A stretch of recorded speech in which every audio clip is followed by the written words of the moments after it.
21. Men often highly esteem what God abhors. Ye are they which justify yourselves before men, but God knoweth your hearts. For that which is highly esteemed among men is abomination in the sight of God. Luke 16, verse 15.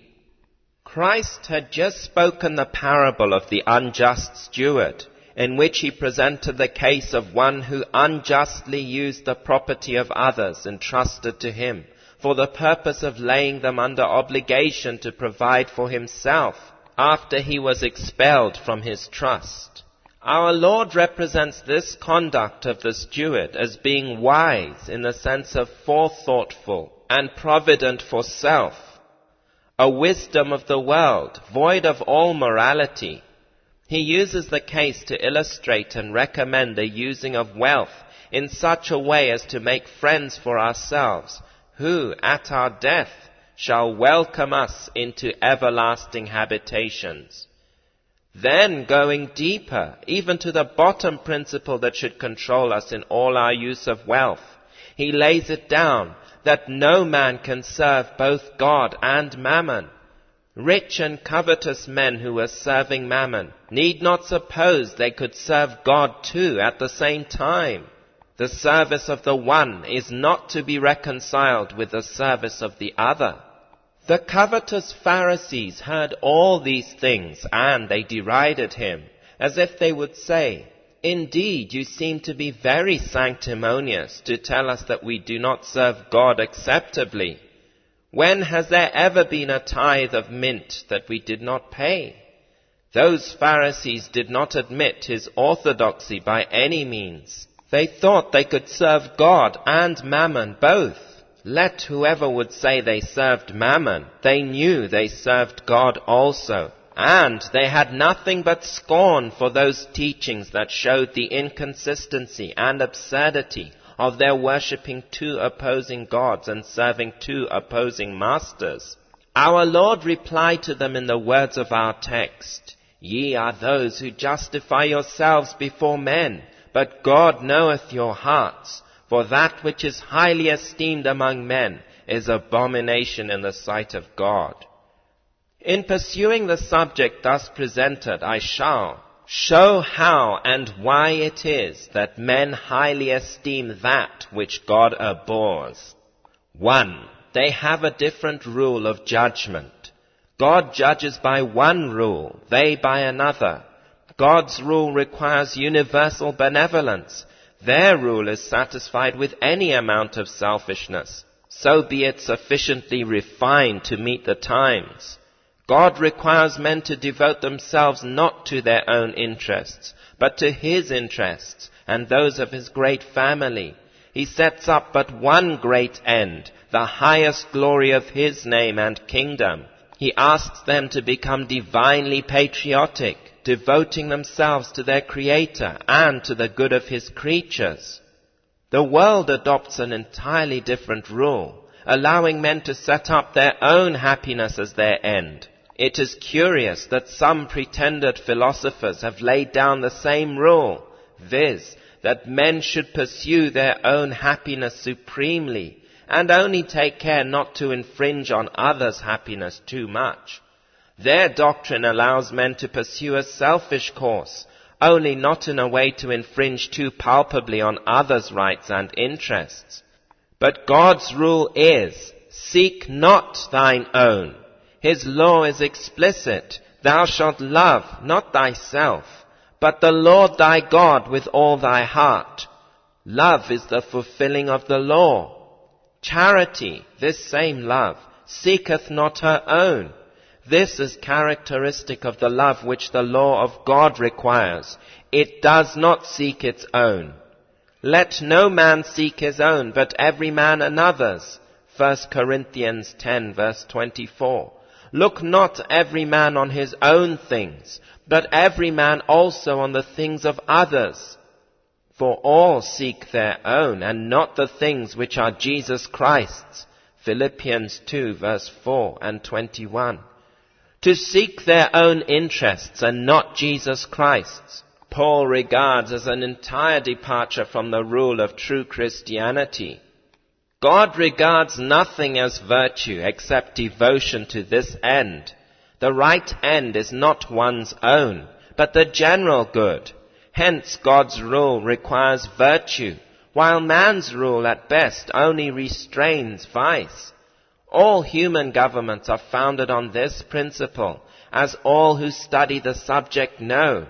They do not require benevolence. They only restrain selfishness.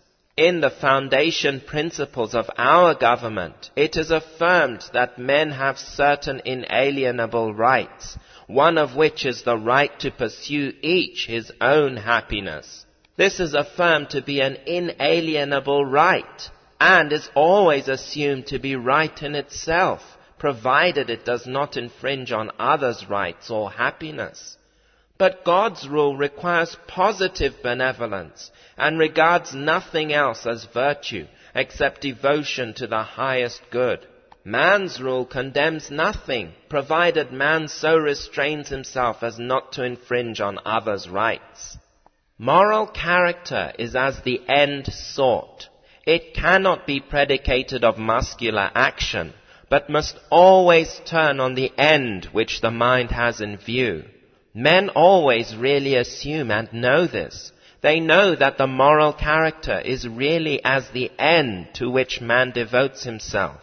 Hence, God's law and man's law, being as they are, to obey God's is holiness. To obey only man's law is sin. Men very inconsiderately judge themselves and others, not by God's rule, but by man's. They do this to an extent truly wonderful. Look into men's real opinions and you will see this. Often without being at all aware of it, men judge themselves not by God's rule, but by their own. Here I must notice some of the evidences of this and furnish some illustrations.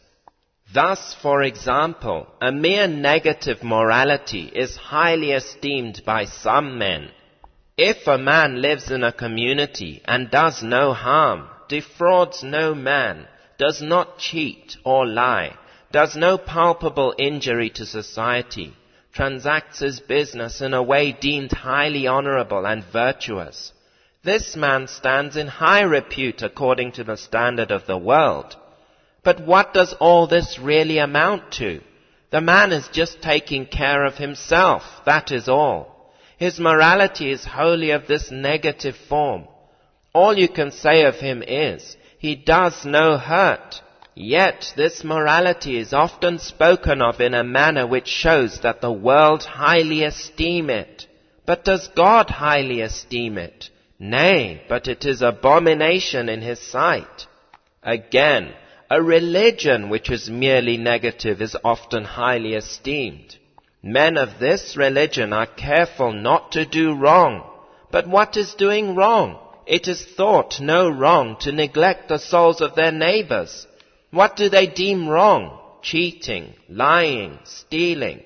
These and such like things they will admit are wrong. But what are they doing? Look round about you, even here, and see what men of this class are doing. Many of them never try to save a soul. They are highly esteemed for their inoffensive life. They do no wrong, but they do nothing to save a soul. Their religion is a mere negation. Perhaps they would not cross a ferry on the Sabbath, but never would they save a soul from death. They would let their own clerks go to hell without one earnest effort to save them. Must not such a religion be an abomination to God? So also of a religion which at best consists of forms and prayers, and does not add to these the energies of benevolent effort. Such a religion is all hollow. Is it serving God to do nothing but ask favors for oneself? Some keep up Sabbath duties, as they are termed, and family prayer, but all their religion consists in keeping up their forms of worship. If they add nothing to these, their religion is only an abomination before God.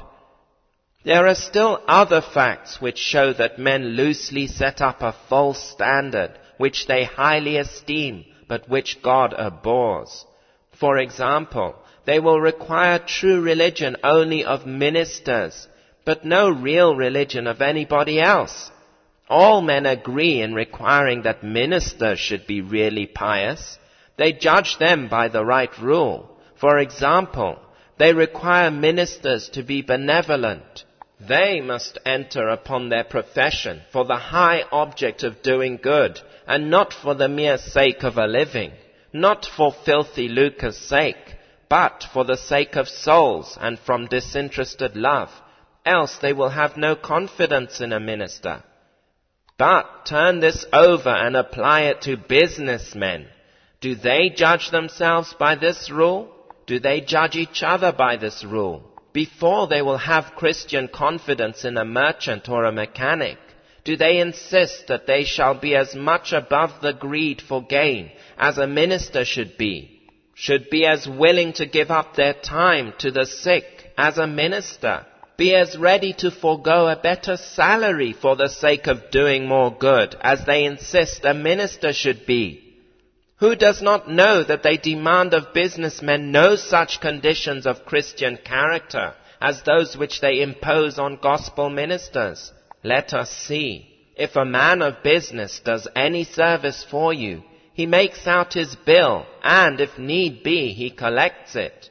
Now, suppose I should go and visit a sick man to give him spiritual counsel, should attend him from time to time for counsel and for prayer till he died, and then should attend his funeral, and having done this service, should make up my bill and send it in, and even collect it. Would there not be some talk? People would say, what right has he to do that? He ought to perform that service for the love of souls and make no charge for it. This applies to those ministers who are not under salary to perform this service, of whom there are many. Let any one of these men go and labor ever so much among the sick or at funerals. They must not take pay. But let one of these ministers send his saw to be filed, and he must pay for it. He may send it to that very man whose sick family he has visited by day and by night, and whose dead he has buried without charge, and for the love of souls. But no such love of souls binds the mechanic in his service. The truth is, they call that religion in a layman, which they call sin in a minister. That is the fact. I do not complain that men take pay for labor, but that they do not apply the same principle to a minister. Again, the business aims and practices of businessmen are almost universally an abomination in the sight of God. Almost all of these are based on the same principle as human governments are, namely, that the only restraints imposed shall be to prevent men from being too selfish, allowing them to be just as selfish as they can be, and yet leave others an equal chance to be selfish too. Shall we go into an enumeration of the principles of businessmen respecting their objects and modes of doing business? What would it all amount to? Seeking their own ends, doing something not for others but for self, provided they do it in a way regarded as honest and honorable among men. No further restriction shall be imposed. Take the Bible Society for an illustration. This institution is not a speculation entered upon for the good of those who print and publish, but the object aimed at is to furnish them as cheap to the purchaser as possible, so as to put a Bible into the hands of every human being at the lowest possible price. Now it is easy to see that any other course and any different principle from this would be universally condemned.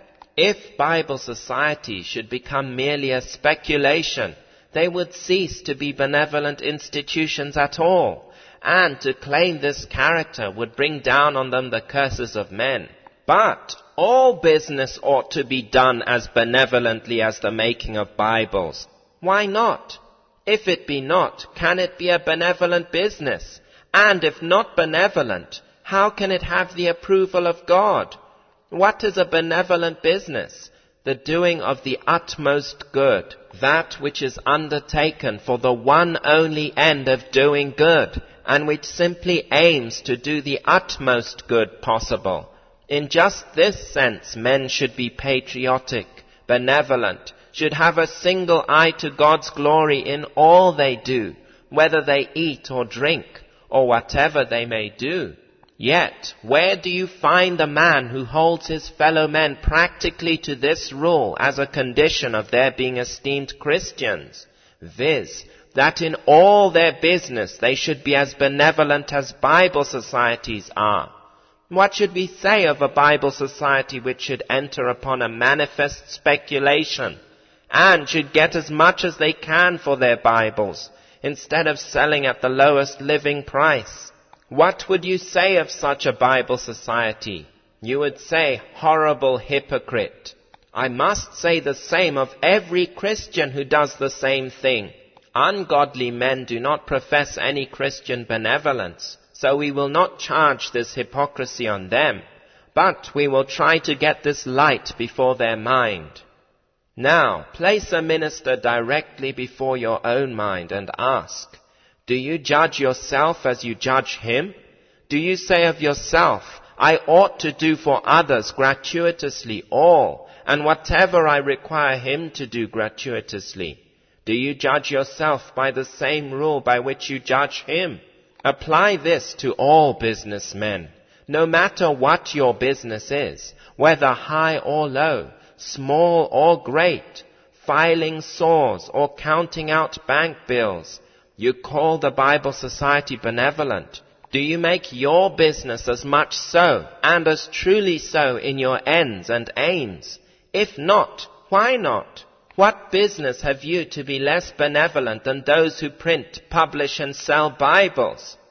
Here is another thing which is highly esteemed among men, yet is an abomination before God, viz., selfish ambition. How often do you see this highly esteemed? I have been amazed to see how men form judgments on this matter. Here is a young man who is a good student in the sense of making great progress in his studies, a thing the devil might do. Yet for this only such young men are often spoken of in the highest terms. Provided they do well for themselves, nothing more seems to be asked or expected in order to entitle them to high commendation. So of professional men, I have in my mind's eye the case of a lawyer who was greatly esteemed and caressed by his fellow men, who was often spoken of well by Christians. But what was he? Nothing but an ambitious young lawyer, doing everything for ambition, ready at any time to take the stump and canvass the whole country. For what? To get some good for himself. Yet he is courted by Christian families. Why? Because he is doing well for himself.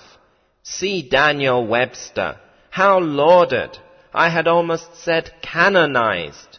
Perhaps he will be yet. Certainly the same spirit we now see would canonize him if this were a Catholic country. But what has he done? He has just played the part of an ambitious lawyer and an ambitious statesman, that is all. He has sought great things for himself, and having said that, you would have said all. Yet how have men lauded Daniel Webster? When I came to Syracuse, I saw a vast procession. What, said I, is there a funeral here? Who is dead? Daniel Webster. But, said I, he has been dead a long time. Yes, but they are playing up a funeral because he was a great man. What was Daniel Webster? Not a Christian, not a benevolent man. Everybody knows this. And what have Christians to do in lauding and canonizing a merely selfish ambition? They may esteem it highly, yet let them know God abhors it as utterly as they admire it. The world's entire morality and that of a large portion of the church are only a spurious benevolence. You see a family very much united and you say, how they love one another. So they do, but they may be very exclusive. They may exclude themselves and shut off their sympathies almost utterly from all other families. And they may consequently exclude themselves from doing good in the world. The same kind of morality may be seen in towns and nations. This makes up the entire morality of the world.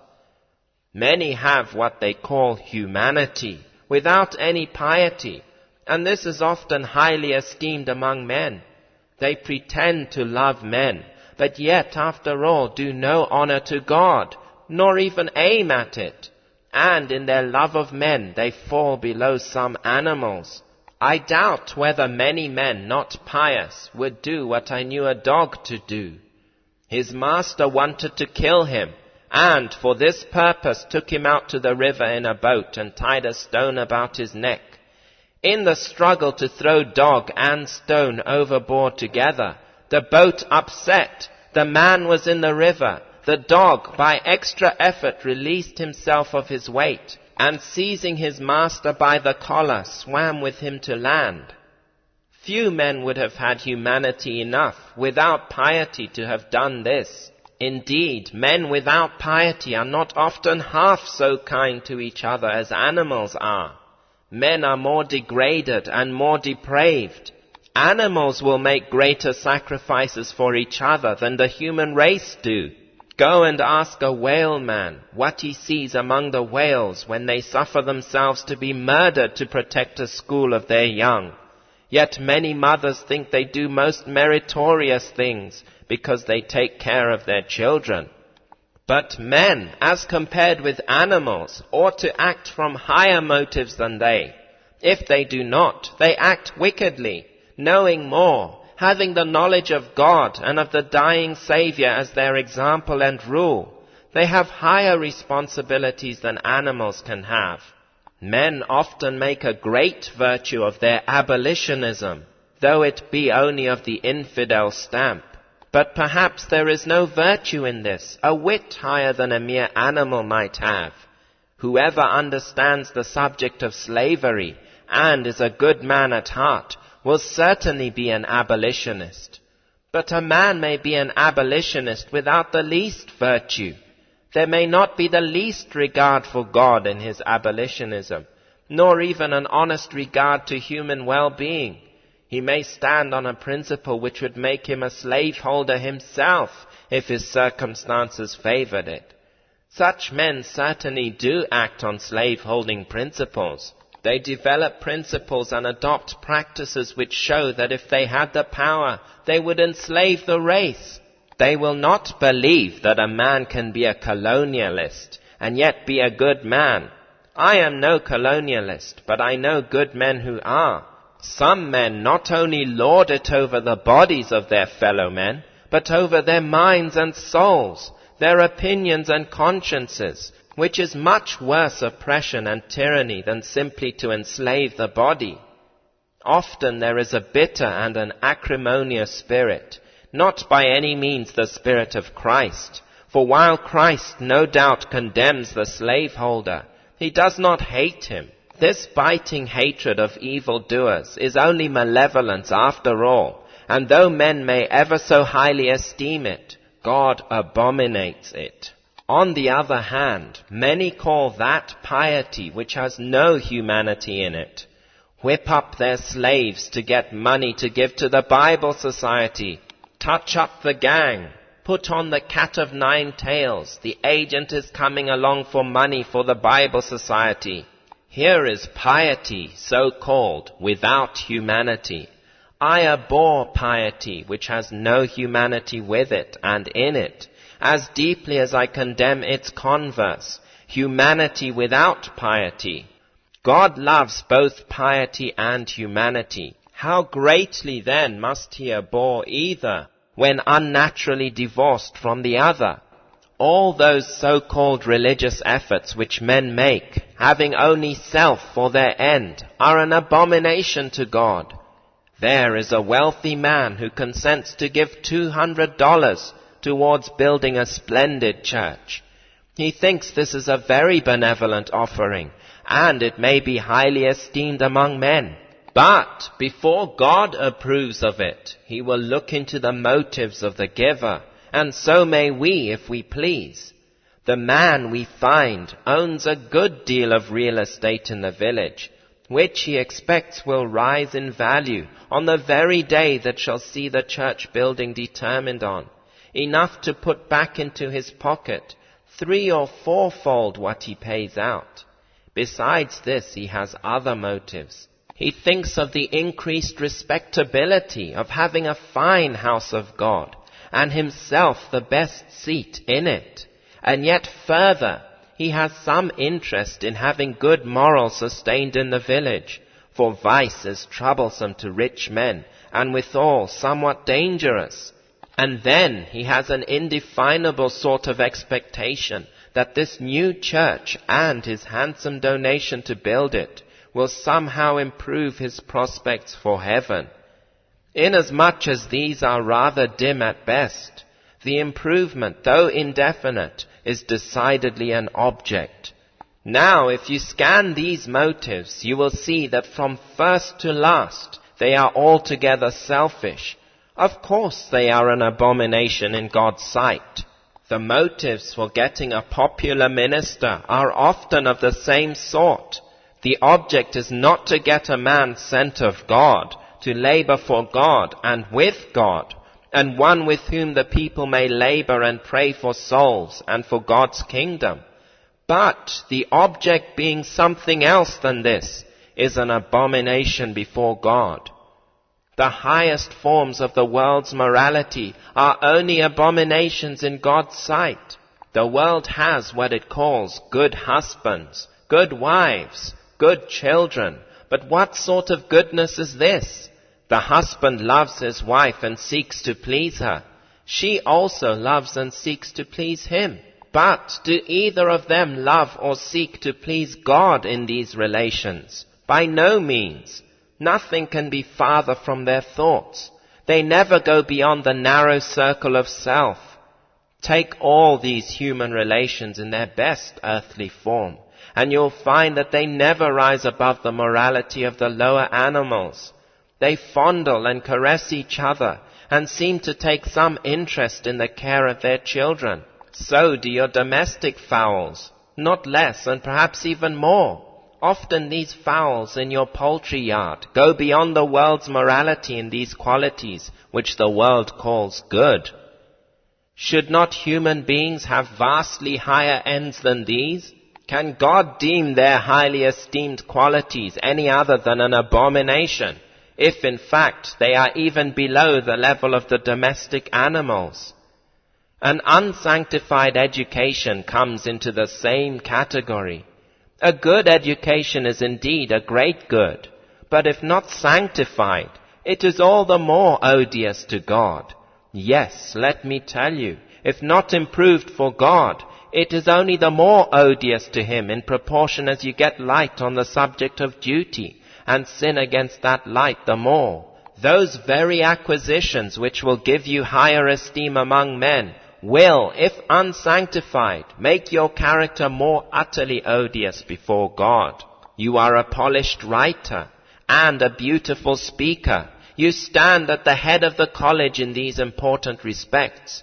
Your friends look forward with hopeful interest to the time when you will be heard of on the floor of senates, moving them to admiration by your eloquence.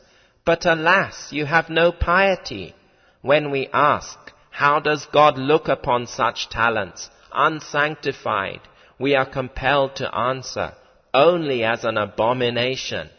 This eloquent young student is only the more odious to God by reason of all his unsanctified powers. The very things which give you the more honor among men will make you only the scoff of hell. The spirits of the nether pit will meet you as they did the fallen monarch of Babylon, tauntingly saying, "What? Are you here?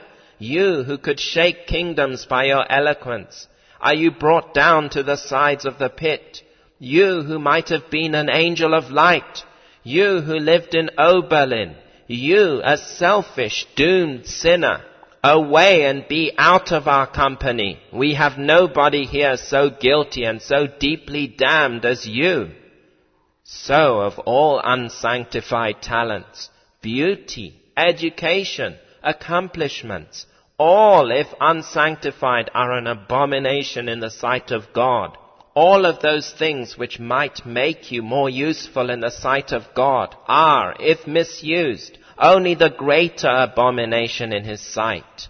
So, a legal religion, with which you serve God only because you must. You go to church, yet not in love to God or to His worship, but from regard to your reputation, your hope, or your conscience. Must not such a religion be, of all things, most abominable to God? Remarks. The world have mainly lost the true idea of religion. This is too obvious from all I have said to need more illustration. The same is true to a great extent of the church. Professed Christians judge themselves falsely because they judge by a false standard. One of the most common and fatal mistakes is to employ a merely negative standard. Here are men complaining of a want of conviction. Why don't they take the right standard and judge themselves by that? Suppose you had let a house burn down and made no effort to save it. What would you think of the guilt of stupidity and laziness there? 2 women and 5 children are burned to ashes in the conflagration. Why did not you give the alarm when you saw the fire getting hold? Why did not you rush into the building and drag out the unconscious inmates?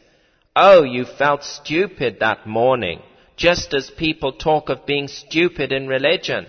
Well, you hope not to be judged very hard, since you did not set the house on fire. You only let it alone. All you did was do nothing.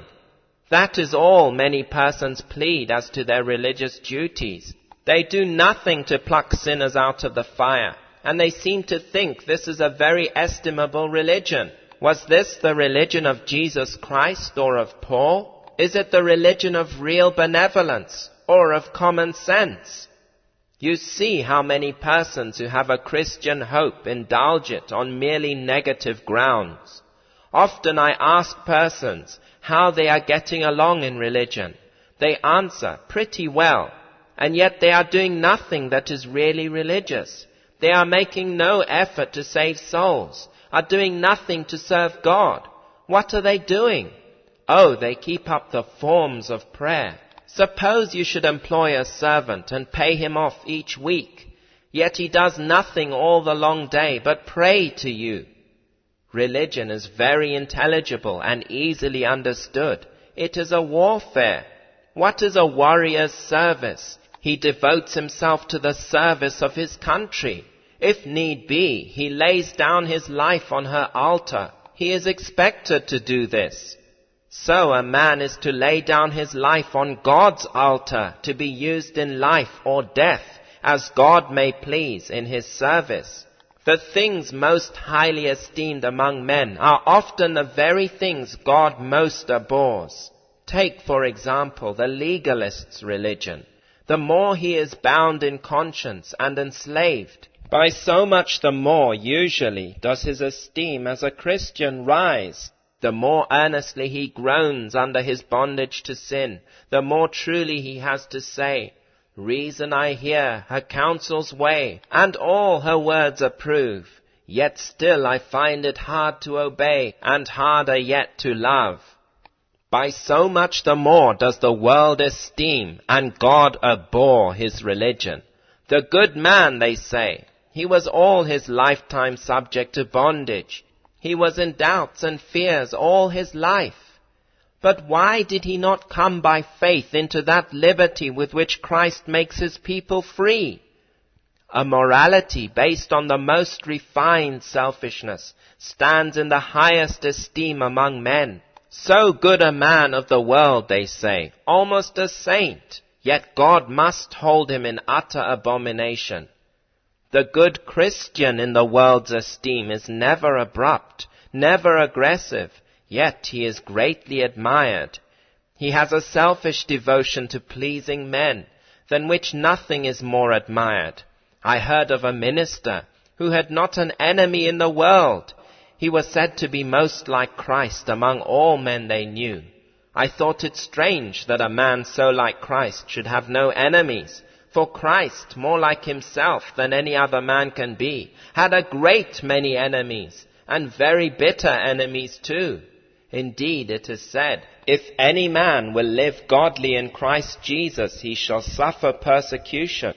But when I came to learn the facts of the case, I understood the man. He never allowed himself to preach anything that could displease even Universalists. In fact, he had 2 Universalists in his session. In the number of his session were some Calvinists too, and he must by no means displease them. His preaching was indeed a model of its kind. His motto was, "Please the people, nothing but please the people." In the midst of a revival, he would leave the meetings and go to a party. Why? To please the people. Now, this may be highly esteemed among men, but does not God abhor it? It is a light thing to be judged of man's judgment, and all the lighter since they are so prone to judge by a false standard. What is it to me that men condemn me, if God only approve? The longer I live, the less I think of human opinions on the great questions of right and wrong as God sees them. They will judge both themselves and others falsely. Even the church sometimes condemns and excommunicates her best men. I have known cases, and I could name them, in which I am confident they have done this very thing. They have cut men off from their communion, and now everybody sees that the men excommunicated were the best men of the church. It is a blessed thought that the only thing we need to care for is to please God. The only inquiry we need to make is, what will God think of it? We have only one mind to please, and that is the great mind of the universe. Let this be our single aim, and we will not fail to please him. But if we do not aim at this, all we can do is only an abomination in his sight.